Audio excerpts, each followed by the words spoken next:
Magandang hapon mga idol. May bagong parcel tayo mga idol dumating. Magpalit tayo ng water pump. Kasi yung water pump ko dito mga idol, hindi ko na pinakita sa inyo paano binaklas yung tag sa gilid na pirig. Yan, binaklas din yan mga idol. Ito papalitan natin mga idol. Yung water pump nya. Yan o, water pump. Yan ang tinuturo ko, water pump. Kasi dyan tumatagas yung yung kulan. Nagtaka ako kasi mga idol, bilis maubos yung reservoir. Kala ko dito lang sa mga hose-hose na dito. Pag silip ko dun sa ilalim, pinapaandar ko yung makina.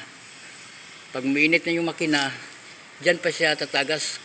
Dyan pa tatagas yung kulan dito sa dito banda sa may trambuso. Dito banda.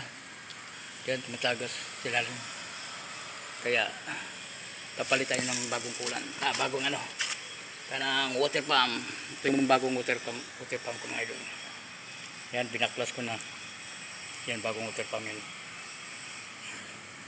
Ito yung yan bagong water pump. Hiwalay ko muna. Ito muna ipasok natin. Yan ang bago.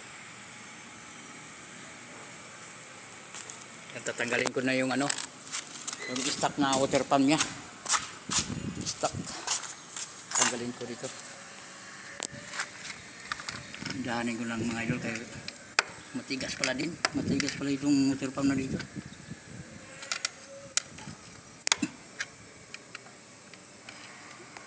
Yun.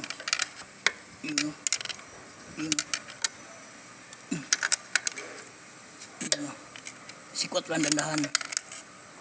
Yan.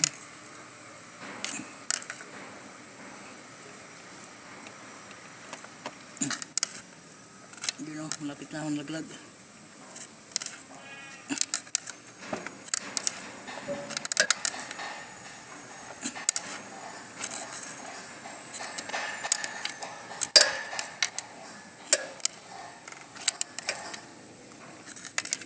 Yun. Kalawang na. O yun.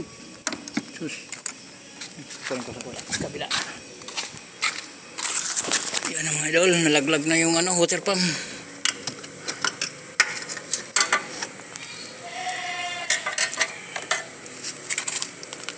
Sa tagal ng panahon mga idol, dito nga. Mag 5 years na yung motor ko.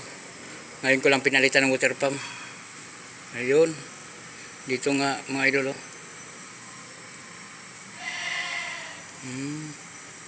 Dito siya nga nag-leak. Yung may butas na yan, maklaro. Yung yung kalawang na butas yan ito kalawang. Dito siya naglilik. Yan.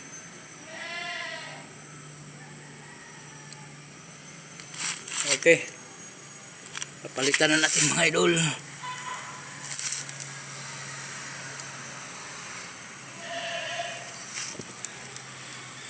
Linisan mo natin yun.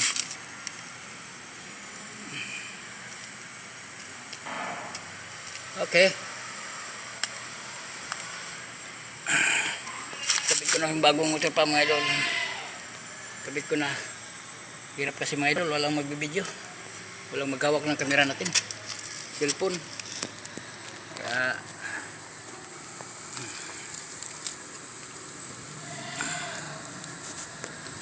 hanggang dito lang muna mga idol. Maraming salamat. Babu.